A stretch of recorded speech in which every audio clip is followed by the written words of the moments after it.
Hello, everybody.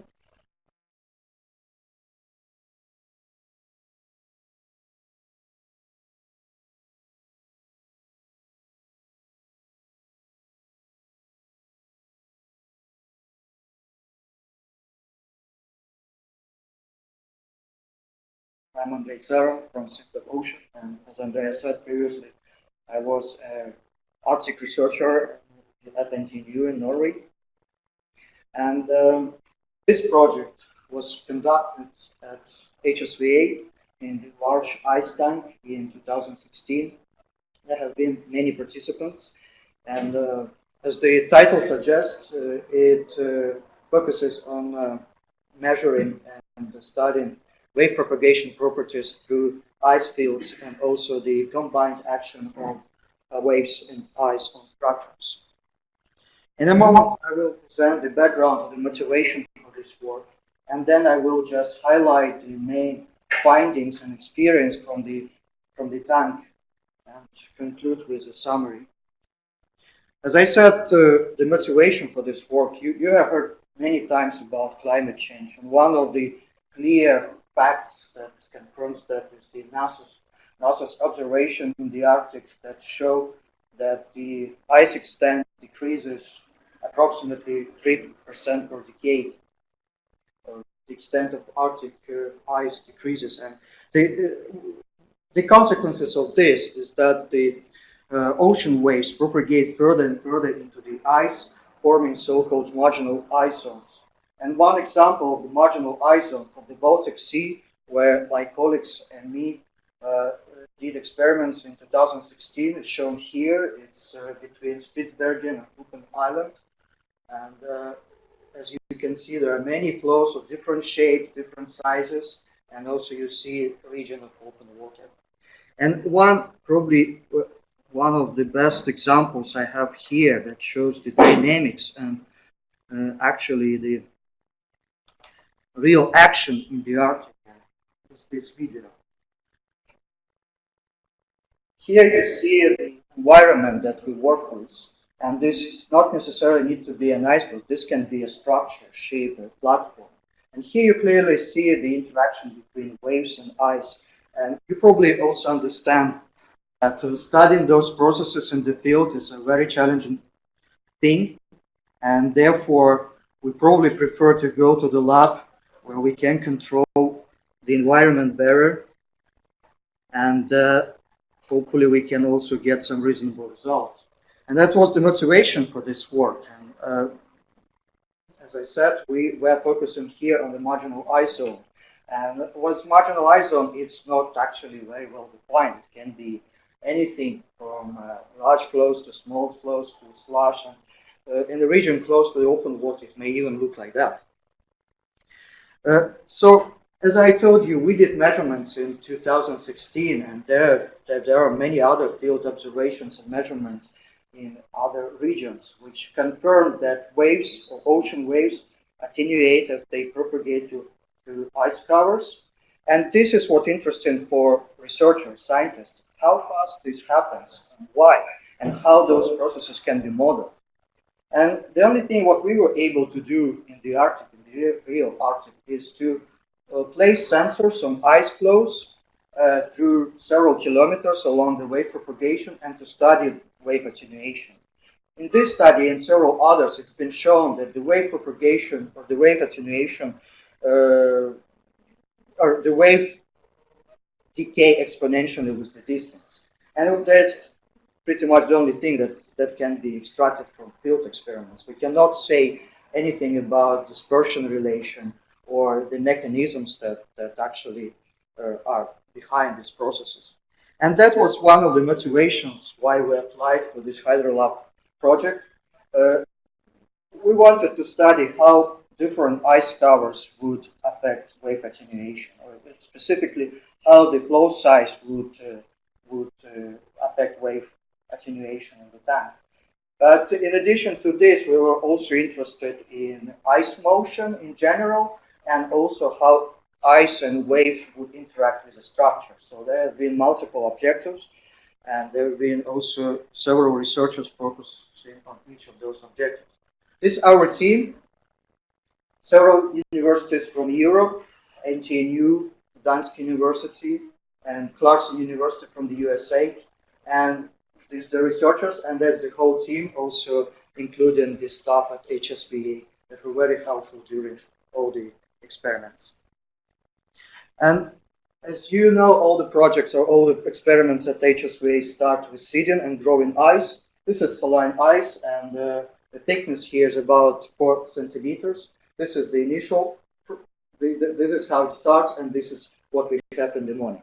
So after all the properties are measured, we are ready to start. But for what is specific for these experiments, that the ice cover should be prepared manually before. We had to cut all the flows, all the ice, manually into rectangular flows. And as you can see, this is a lot of work. And I'm very grateful to the staff at HSVA that helped us to do that. The result of this preparation looks like this. We had flows ranging between 50 centimeters and up to 6 meters long, and probably 6 stripes along the longest side of the tank, which, by the way, was 70 meters. And most of the experiments were run with this, what we call broken ice. But one specific experiment, one ice sheet, was reserved for so-called break-up test, where we increase the wave height propagating through the ice until the point when it starts to break. And gradually increasing the amplitude, also wave period, we were observing the breaking patterns. And this work was done by, or was led by scientists from Poland, by Agnieszka Herman. She not only was controlling the parameters in the experiment, but also collected a lot of images of the resultant ice cover, and she used image analysis to say something about the flow size distribution. She came up with the functions to describe the flow size distribution and compared those to functions extracted from the field data. And she found many differences, actually. First of all, as you can see, the ice shape is not regular. There are many rectangular or elongated flows, ice flows, and this is probably determined by the shape of the ice tank itself and also by the wave propagation. But she also found many interesting observations. One of those that it's not only the flexural stress that was key into how fast the ice breaks, but also flow collisions. They triggered ice breaking, and the more flows we had in the tank, the more rapid this breaking process was. And apart from that, there were also several processes identified in addition, like overwash and grinding of ice fragments. But the conclusion was that the model tests are probably a little bit too different from what we see in the field. And probably this should be somehow improved, or some other procedures should be developed. Now we move to the attenuation tests. We studied the wave attenuation or wave propagation through ice fields, through broken ice fields with flow sizes ranging from 0.5 meter to 6 meter in the model scale. And we ran tests with different wave heights and different wave periods, and measured the dynamic pressure with pressure sensors installed along the main axis of the tank.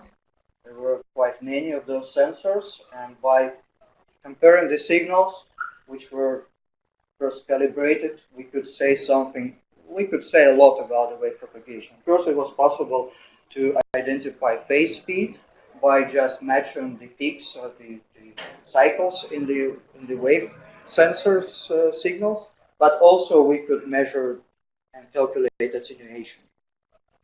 These data were processed by Sukun Cheng from Clarkson University, and he clearly showed that there is an effect of flow size. However, he also tried to compare the results with his model, which doesn't take into account many processes that were not actually captured in the tank, but which were present there. And for example, flow collisions were also determining how fast the wave were attenuated.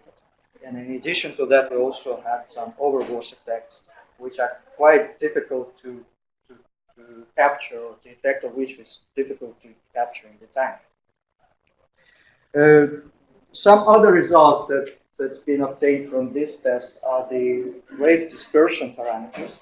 And by doing measurements in the intact ice sheet, we could clearly see that the phase speed of the wave dispersion follows this elastic plate expression that you can see on the right-hand side. But when it comes to broken ice fields, we could see that the flow size actually, depending on the flow size, we see different wave dispersion characteristics. And for ice flows below 3 meters, most of the experimental points just collapsed on the wave dispersion relation for open water. But for larger flows, 3 and 6 meters, we could clearly see that the wave celerity or wave phase speed was somewhat between the elastic plate theory prediction and so-called mass loading model. What I mentioned before, that also flow collisions were interesting when studying wave propagation. And flow collisions were studied by means of measuring or tracking ice flows in the waves, and there are several sensors, optical sensors, the so-called quality system, but also inertial measurement units that you can see were placed on the ice flows and were measuring accelerations in 6 degrees of freedom, and also video cameras. And based on these data, the PhD student Hongtao Li from NTU also was able to calculate the kinetic energy of ice flows before and after collisions by extracting the accelerations and velocities of the flows. He calculated the difference of kinetic energy before and after collision and found out that the change of this kinetic energy, which is also sort of dissipation, is approximately 10% of the energy dissipated in that region by the ice cover, which is a very interesting result. Another unique experiment that we had chance to conduct during these 12 days or so was the test with a structure. And here we have a model of structure fixed to a carriage. It's a fixed structure, not floating in a way, but installed on a carriage with a position to be adjusted to the way we want it. And here we studied only one flow size, so flows were rectangular, approximately 1.5 meter in both directions. And we studied the forces of the structure from both waves and ice. And there is a great video made by Ale Ikers. Unfortunately, I probably don't have time to show it, but it's been uploaded on the Hydro webpage, and you can just go there and to see how this experiment was performed. And so quite some action.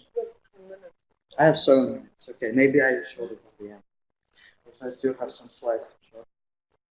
So the main idea was to measure those loads, and as I said, the structure was fixed to the rigid carriage. Inside that structure, we had several load cells that were measuring the force.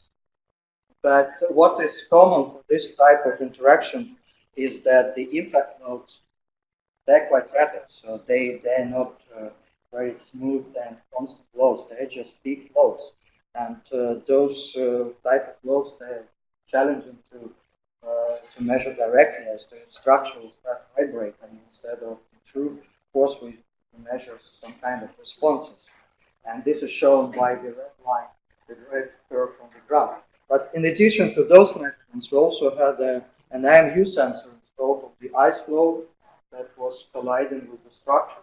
And that inertial, or that accelerometer, in a way, was also providing us with the measurements of acceleration. And based on that, we could also estimate the impact force by multiplying the mass by acceleration. And those are shown by black curves. And we see that both methods could be actually used to identify loads in an efficient way.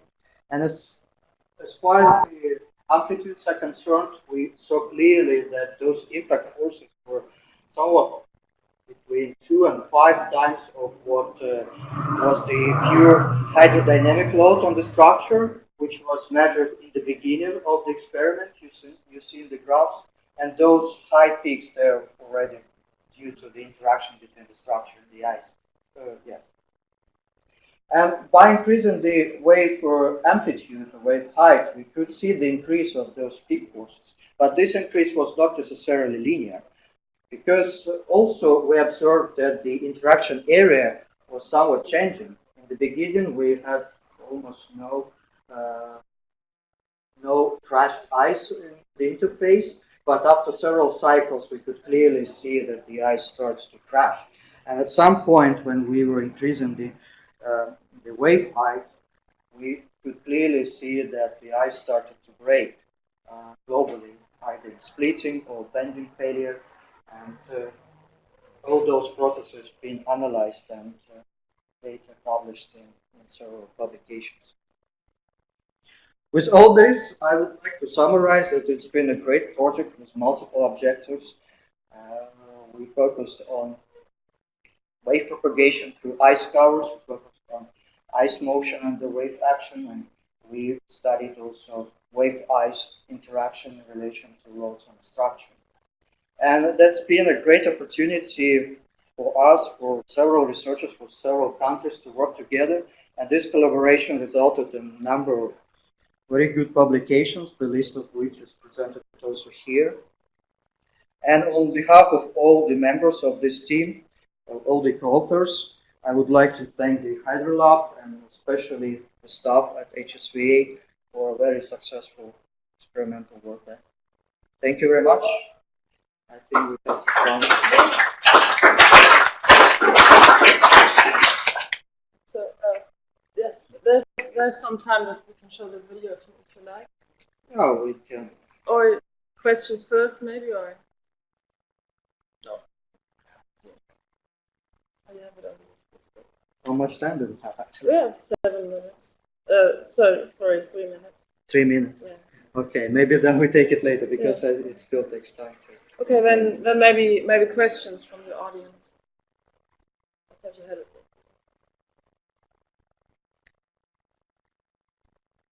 No questions at all? How do you could you use the fresh water? No, it was so. That what was the question? How do you use the recycling? Is there an increase in fresh water? Absolutely. Fresh ice is much tougher and harder in a way. The flexural stress is higher than fresh water ice.